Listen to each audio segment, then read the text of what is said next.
So in today's class, let me open this up. Okay, in today's class, we'll go through Parquet versus Arrow differences. In last class, I didn't get chance to go through differences between a row columnar file format, which is Parquet. And let's go through those differences, and then I'll show you how to scoop data in partitions files and create a Hive on top of it, and then we will run some commands so that Hive can see that partition data, and then we will see bucketing. So with that, we would be completing all the Hive concepts, and from next week we can start big. So for Parquet versus Arrow, let me open some data.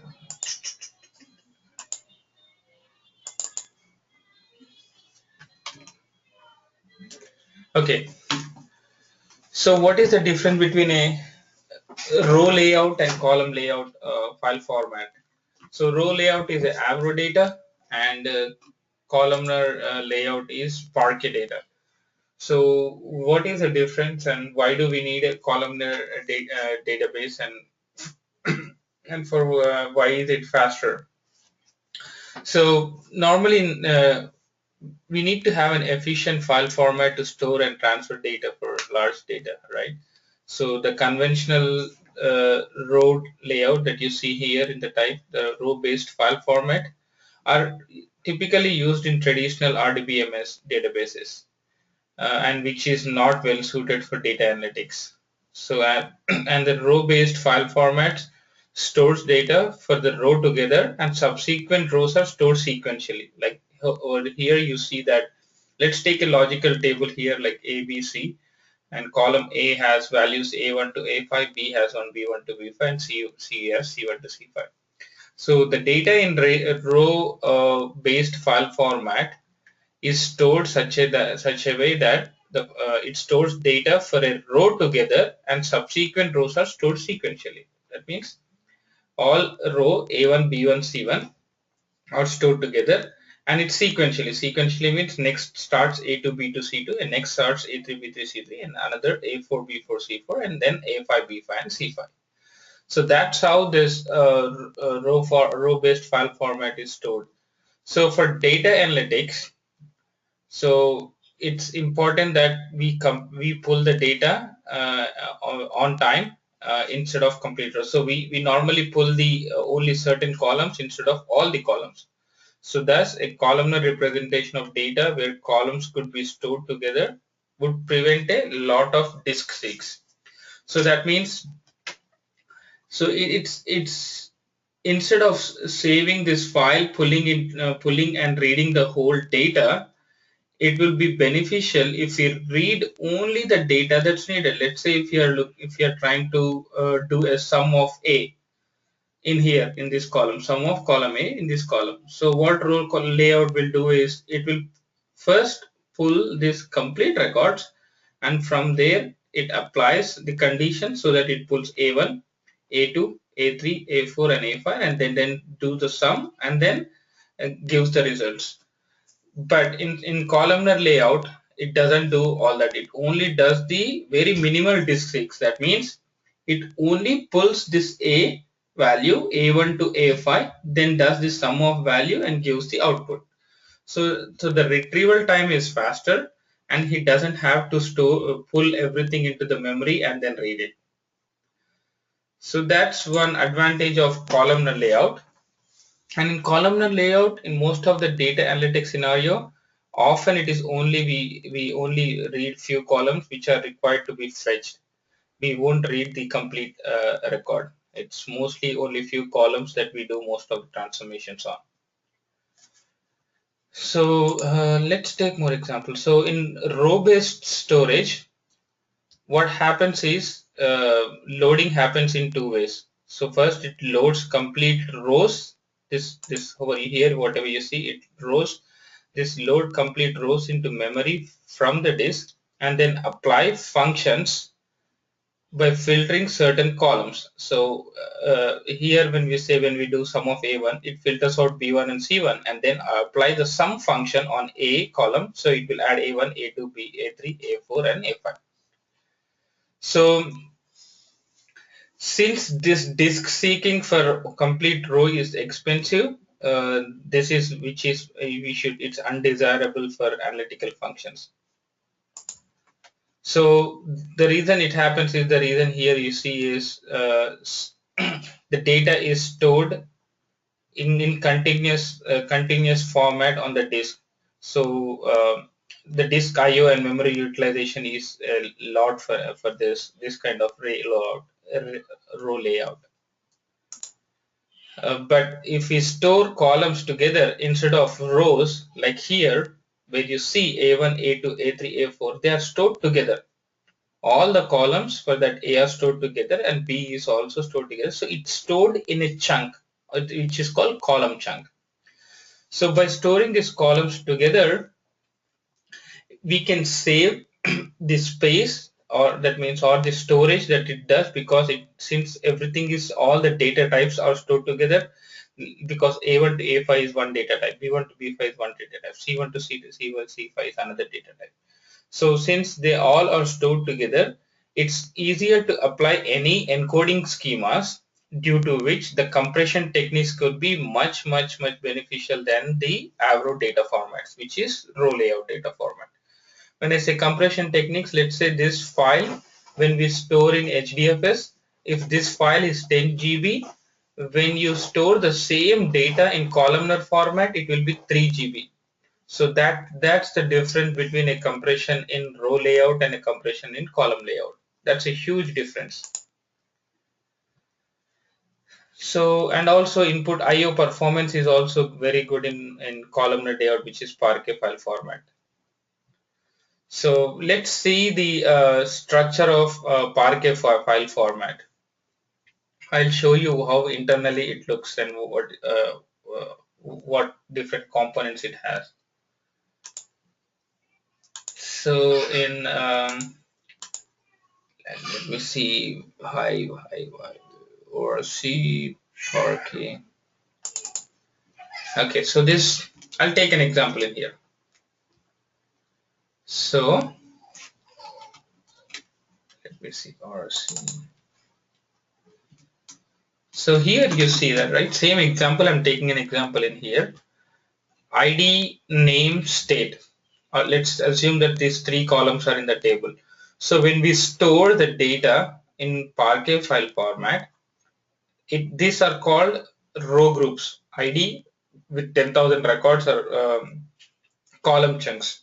Row groups are nothing but this whole set that you see together is a row group, including ID, name and state.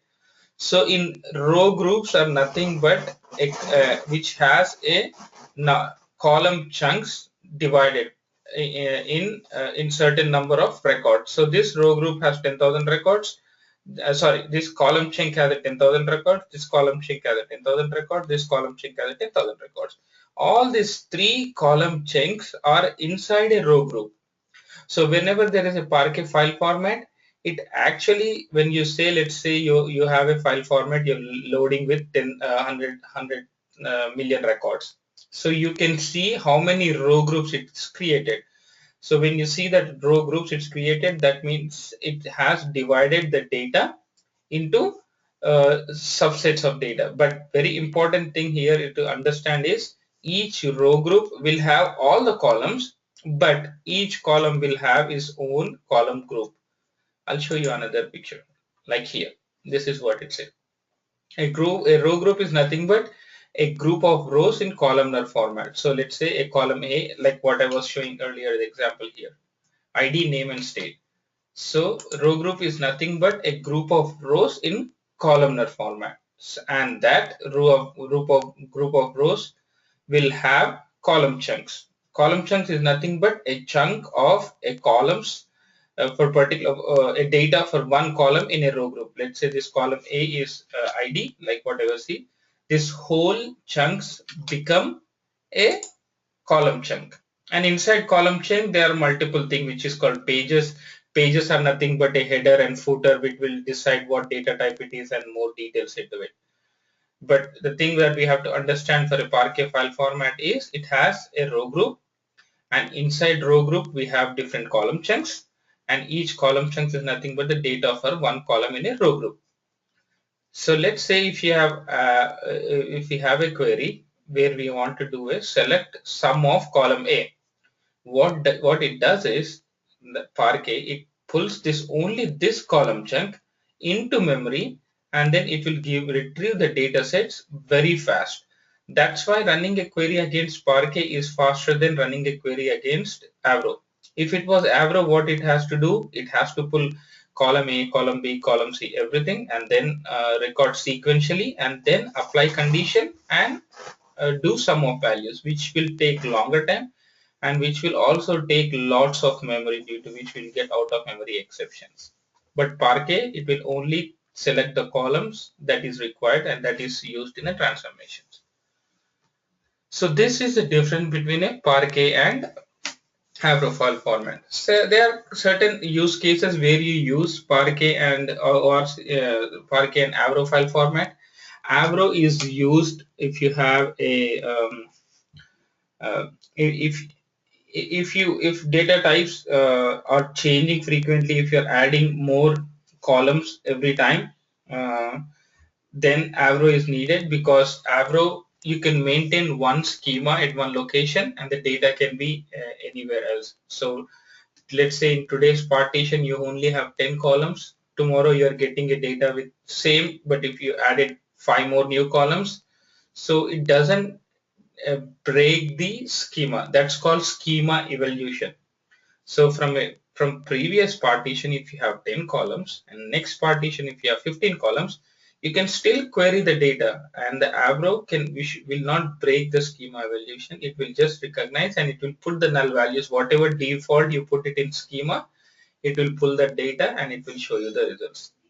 So if for those kind of use cases where you have to where you are getting lots of columns adding to the table, then Avro is the best way to approach. But if you don't have so much of schema evolution, we can go with Parquet. And wherever you use lots of aggregation, sum, group wise, those are the locations where you want to go with Parquet, because that's much faster.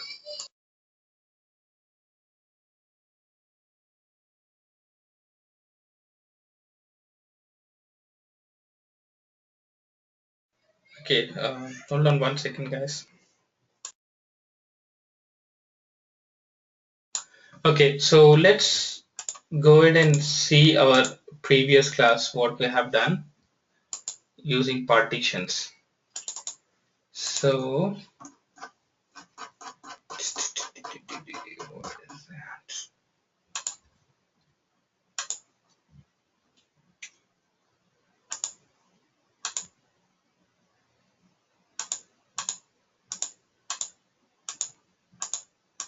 Okay, in our previous class, we created a non-partition table, dynamic partition table, static partition, and we also created a mix of static partition and dynamic partitions. So in today's class, what we will do is we will scoop data per partition, and then we will see, let's say for this example, I'll show you that Excel sheet what I'm talking about. Excel sheet data. See.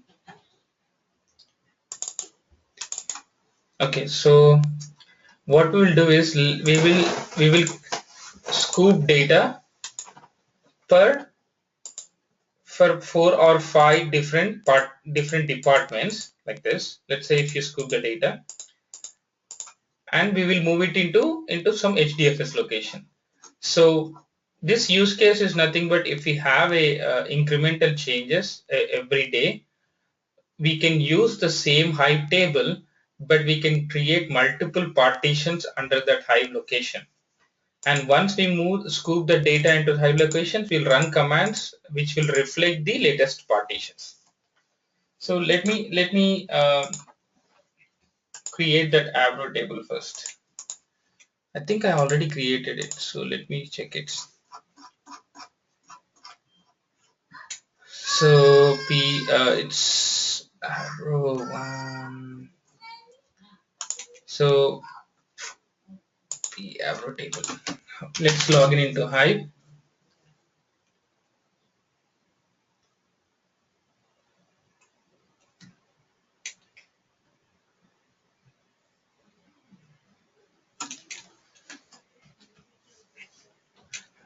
We will use training, show tables. Here I think I created p underscore Avro table, which is partitioned Avro table, which is here. So let's see, describe formatted p underscore Avro table. Here is what we did. We created partitioned Avro table with so many columns, and it is partitioned on department, and the location where this file exists is here, and the location where the schema exists is here. So if we see show create table, so we will see we can see that I created an external table, and the location is HDFS Shiva Avro 1, and there's a schema also. I created schema in this location. So now what we will do is we'll scoop partitions under these locations and see if we can see any data or not. So for that, I'll open another window, zoom in, zoom in, zoom in. Okay. So I'll do scoop import. I'm doing a scoop import.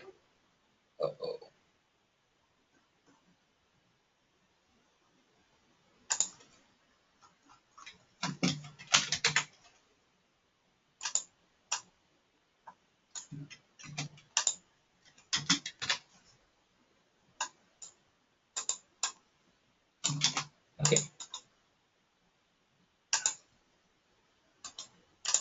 Okay, I'm doing scoop import from root password.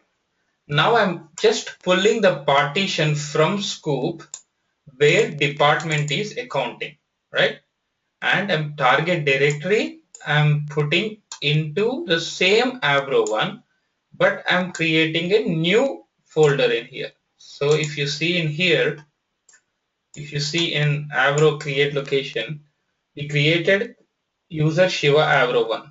Here we're using user Shiva. Oh, sorry, this should not be, this should be Avro 1.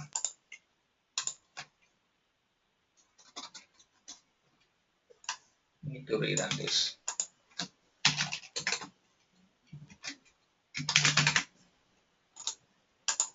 Okay, user Shiva Avro 1. I create a new folder. Under this folder, we are pulling all this data. So let's run that.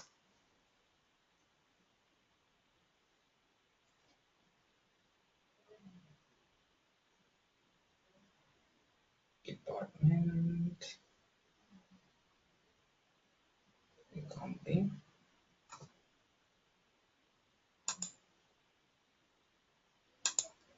No columns to generate for CLI.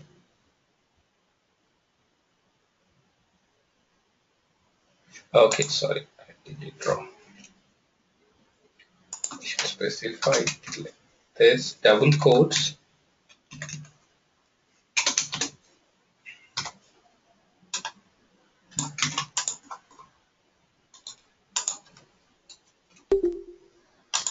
So while it's running,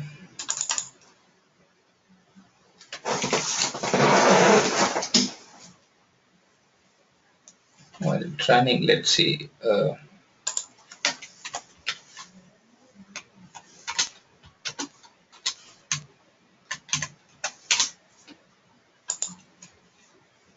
It's running now.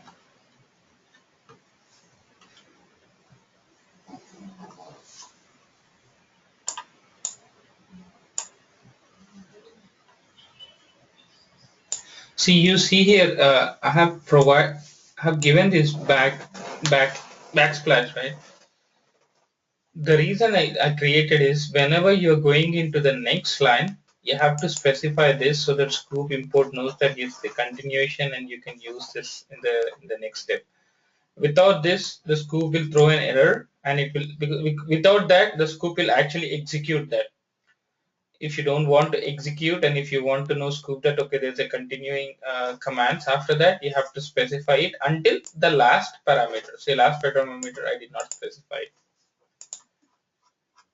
So it's completed, it retrieved 68 records. So I'm in the same way, I'm going to do for a couple of other partitions also. I did it for finance, split by department finance.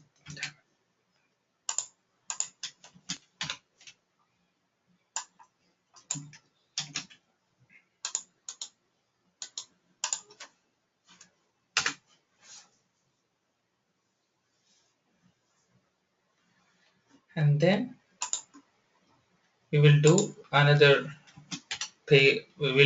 department payroll, and then we will go and see the data to see if it got populated.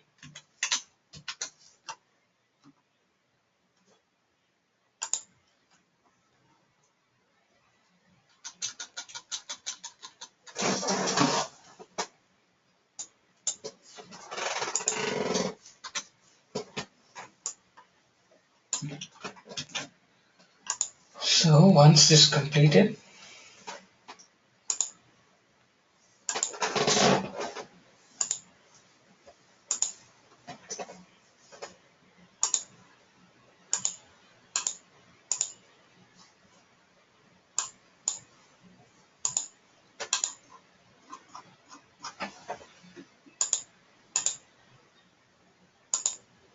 okay, this is also completed. Then we'll go ahead and run another partition. Now I'm doing for payroll, and I've created new folder called payroll, and I'm moving it under user Shiva Abro. And then I'm going to run. Then after this, we'll go into Hive table and see if we can query this data, partition data.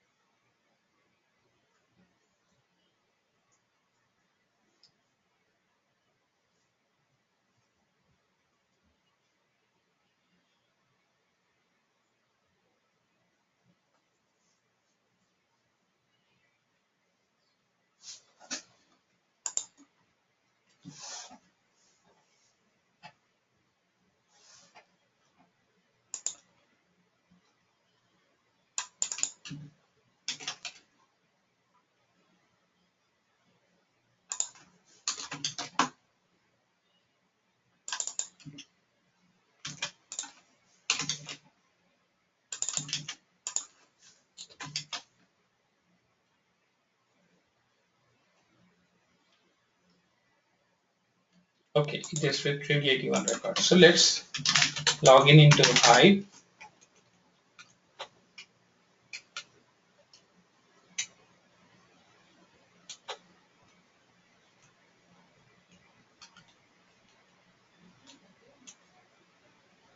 Then logging into the database. Then I will do select star from pavro table where department is equal to Hadoop payroll.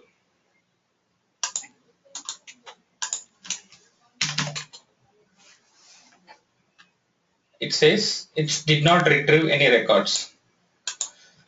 The reason it is not showing these records, but let's see if underlying data has it on. We just scooped it, right? So let's go ahead and see if underlying data has the data or not. So user Shiva Avro 1.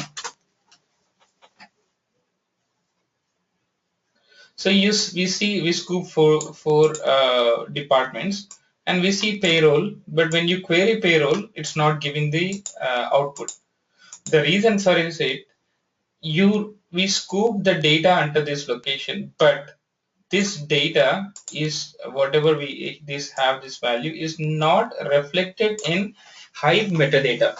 Hive can only see the data if these partitions are reflected in Hive metadata. So what do we need to do if we manually, so this is nothing but moving manually to the creating folder and manually moving it into the Hive table. So what do we need to do if we want to reflect that manually moved partitions? Then two ways to do is, one, just do alter table p underscore avro table add partition, then do department is equal to, all you do is payroll.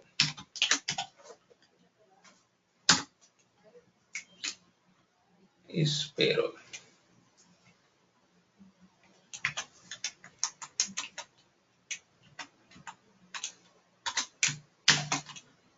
Oh, I should be in Hive. I should be in Hive before I do this. Hive.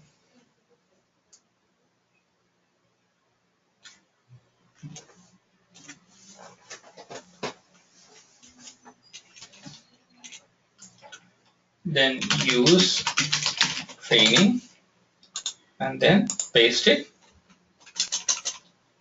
Sorry.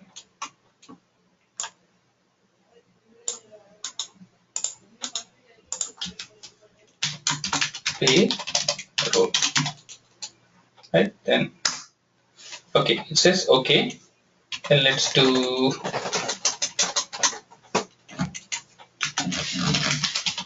accounting.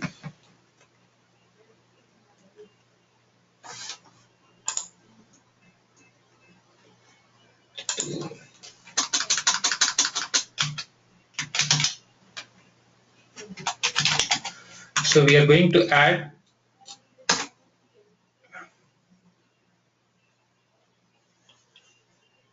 okay, partition already, that's fine.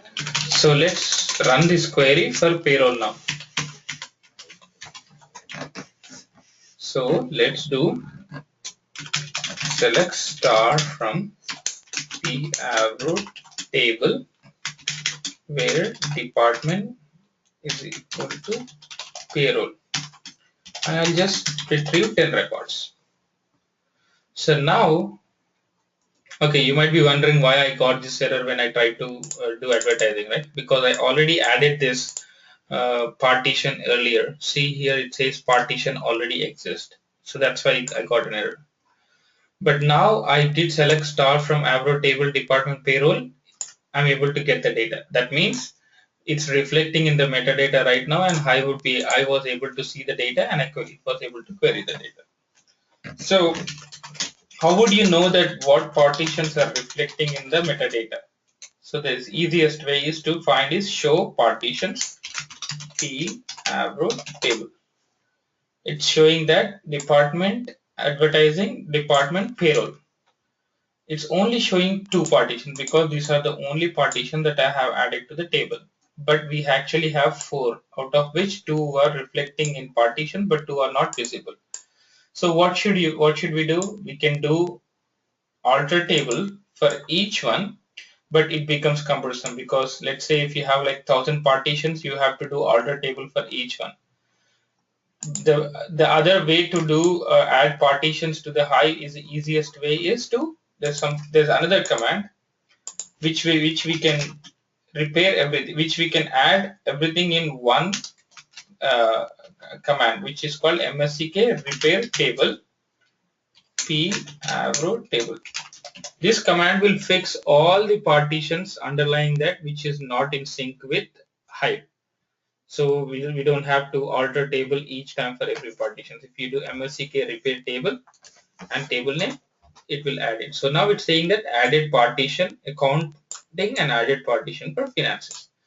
So now if we see show partitions, it's showing all the 4 data. So all the 4 partitions.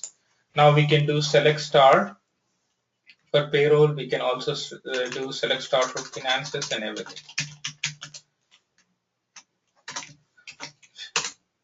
I'm able to see all the data. So that's how you do partitions. If you can scoop partitions into Hive tables, and then you can make it reflect those partitions in Hive tables. So the next topic is bucketing. But before going to bucketing, I want to take a pause and ask if you guys have any questions.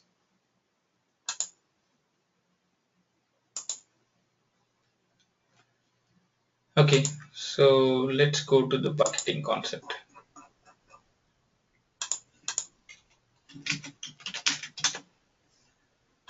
Okay, bucketing. So bucketing is another concept in Hive. So until now we saw partition. Partition is used where you have Hive queries with filtering that will limit the data that you're retrieving. So for partitioning, we need to choose low cardinality columns like dates, geography, and all that. So for Hive table partitioning, we saw that cardinality is very important. So we have to choose low cardinality. There's something called bucketing also. Bucketing is nothing but it's used to improve performance between two tables, where a common join like ID or user ID or user any kind of primary key will be used to as a bucketing column. So what bucketing does is bucketing will hash the data for that column and store it by hash results. So let me, so like partitioning tables based when and why do we need bucketing? So bucketing is needed, like for example, when the partitions for all the tables is not equally distributed. When I say not equally distributed, let's say if you have a partition tables with two partitions and the geographic locations, we can pick like two different countries. So what if one of the country is taking up 90% of partition data and another country has only 10% of data? So that means we have two partitions, but it is not equally distributed.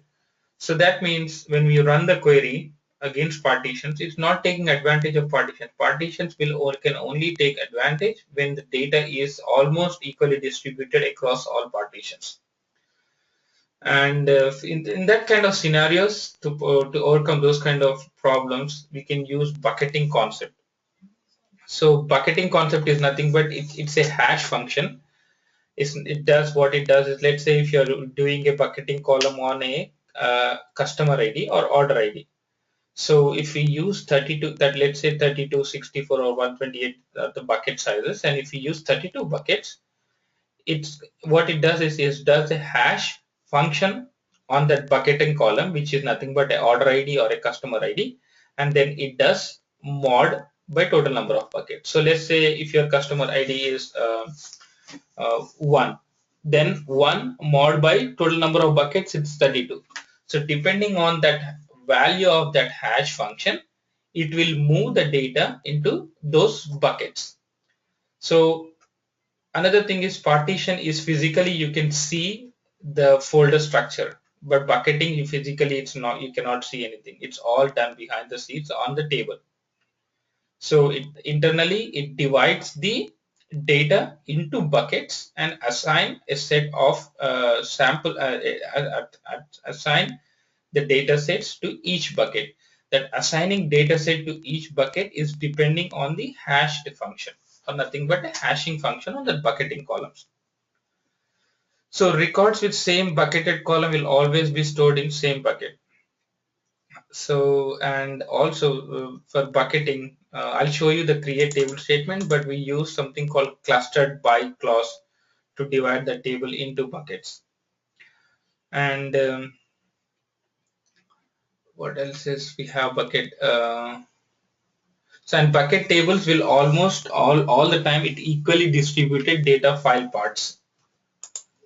So and the advantages we can think about bucketing is it's used for efficient sampling. Sampling is nothing but let's if the total data is divided into 32 buckets, you can sample it. You can pick only first bucket data, so that all the data doesn't go into the one bucket, because it's hashed by the key.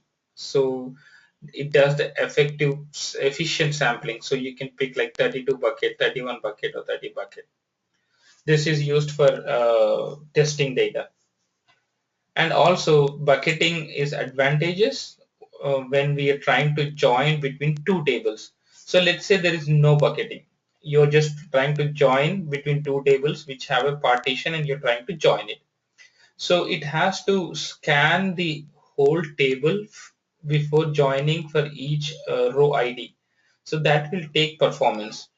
But instead, if you have both tables bucketed, it's easy to check that, because bucketing both tables, if you're bucketed, it knows that same bucket will have this total number of hash keys divided and goes into the bucket. So it's it's faster. That's why it joins only the required buckets and gets the results and output. So that's nothing but this joins will be faster on bucketed tables when compared to non-bucketed tables. And what else we have? So let's go ahead and see some examples on bucketing. First, let's see a create table statements on bucket.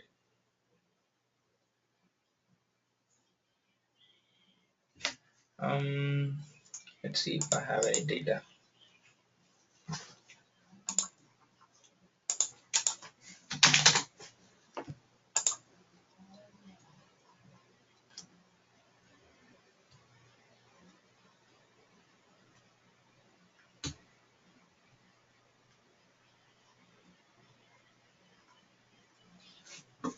So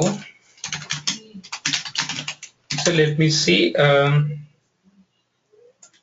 Let's see if I have a bucketed table already. So I have a bucketed table in here.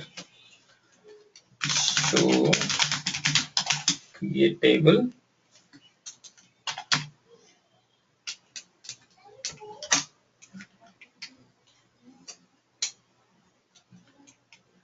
Sorry, I have a non-bucket table in here. I will show you table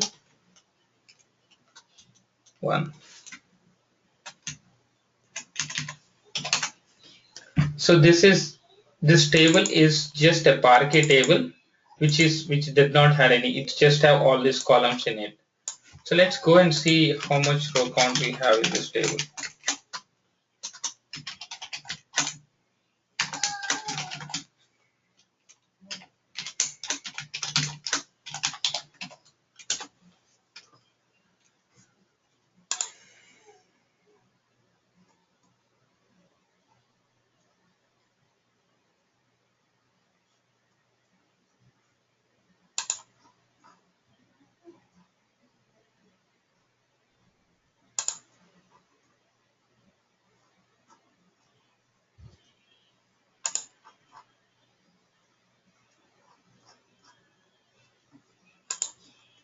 So after this, we will see, we'll create a bucketed table, and then we will insert that data. So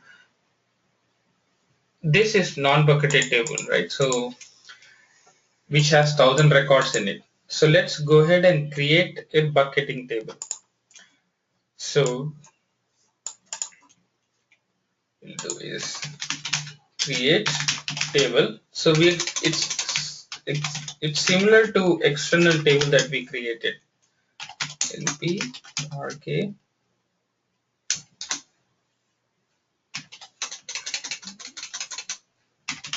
bucket table.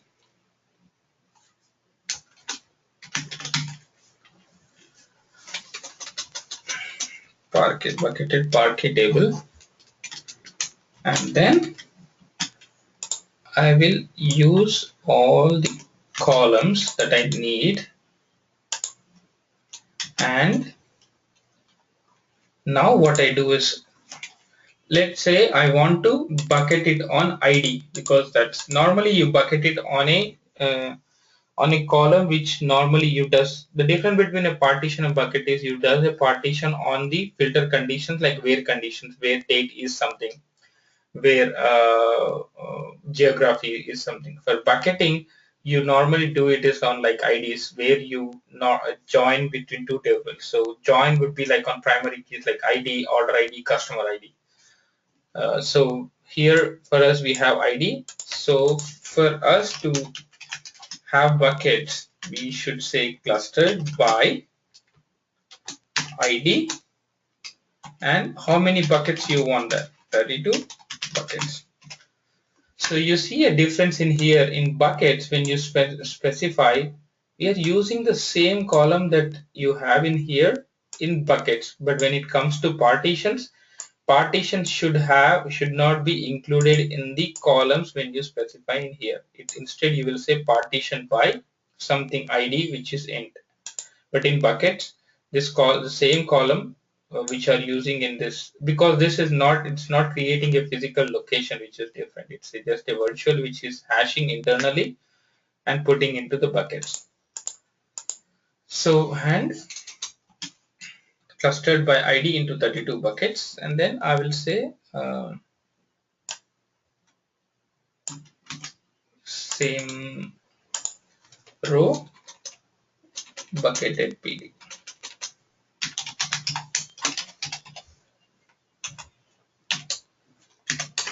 Okay, it created the table. Now how do you insert that into bucket?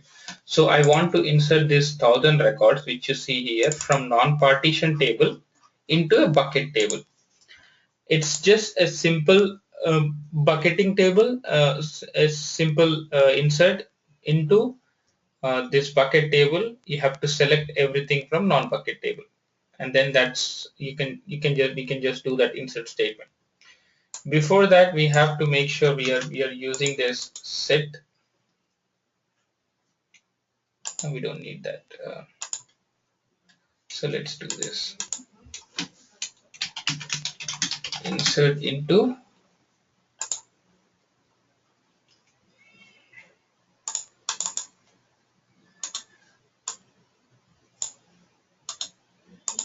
bucket table. Then you are selecting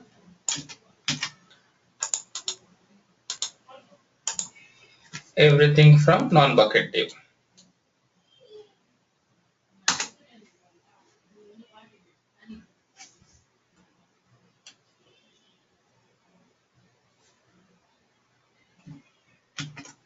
No, actually, let's do this.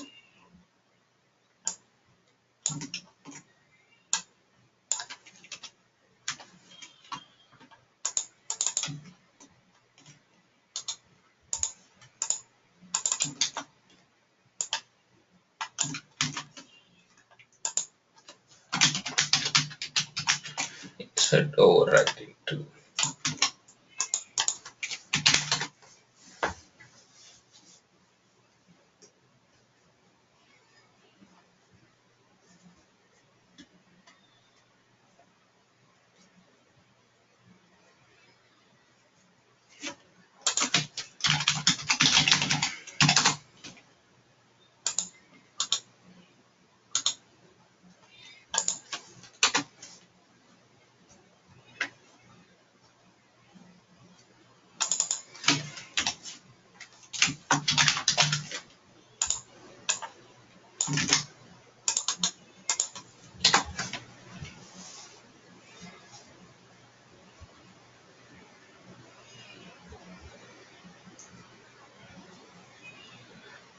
So I can show you this also. By clicking this link, you can see the progress of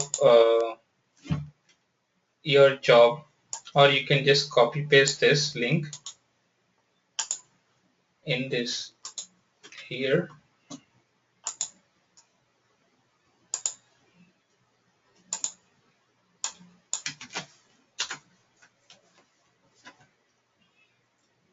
I'll show you all this in later classes, but since that code was running, I just want to show you this.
name.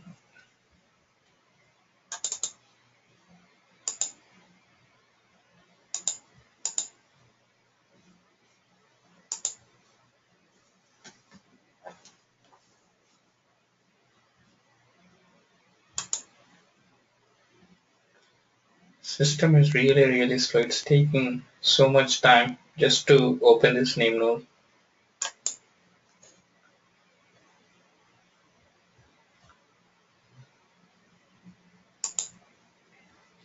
Okay, this job is completed. No, sorry, the job is still running. So here you can see all the running job.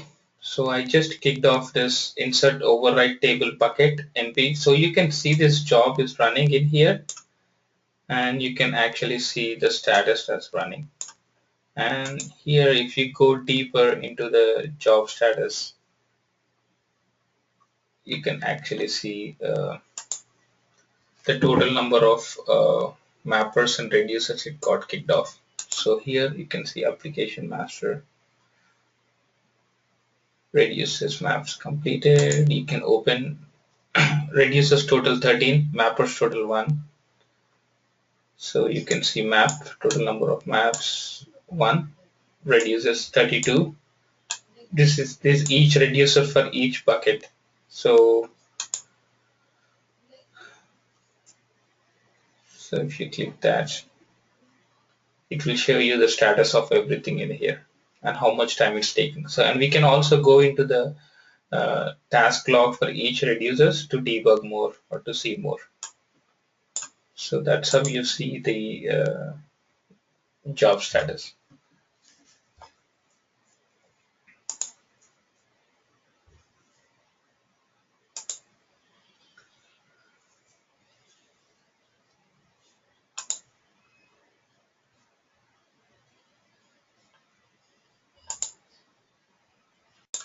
So now it's loaded data into the buckets, 32 buckets. So let's query and let's run a query to make sure it loaded the data into buckets. So there are a couple of which is called sampling, table sample, where you can see the specific bucket data. So I'll select ID because that's what we bucketed on, hashing column, and I'm going to select company and department, ID department company from, I think my table is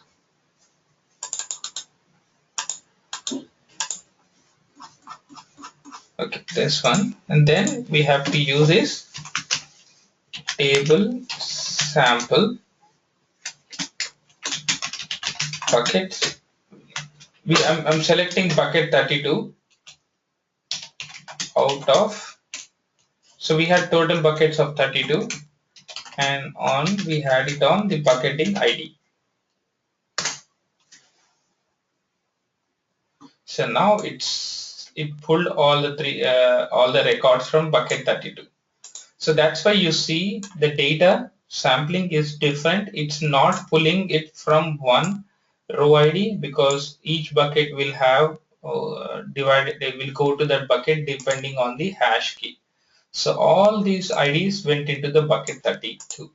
Same way, we can also see bucket 31. You can see bucket 31 like this.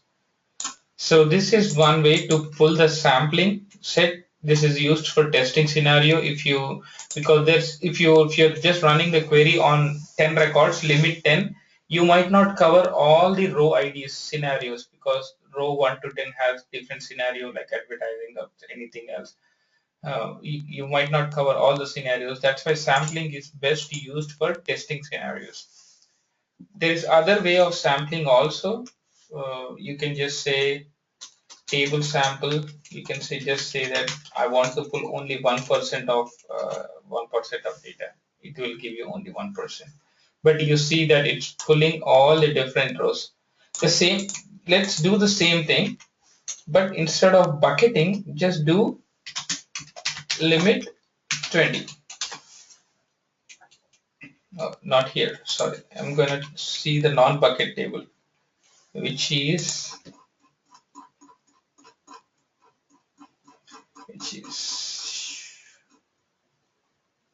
this.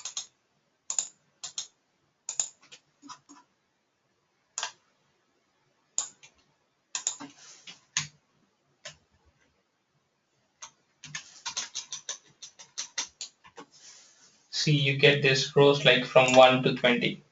This is not a sampling. If you want to run some testing on the sampling data, then you cannot really pick different scenarios. So that's where the bucketing is used, and bucketing is also used because this bucket 31 has so many records. Let's say if you have two tables which you want to join, and both table has a common column called ID, then in that other table also you will have in bucket you will have similar kind of similar rows. So when you join these two tables which is bucketed, it will join only the buckets which have the common IDs. It won't join the complete table, and it won't require to scan the complete table. So that's the advantage of bucketing, is it joins the bucket with same hash keys. So with that, done with bucketing. Let's see. Okay.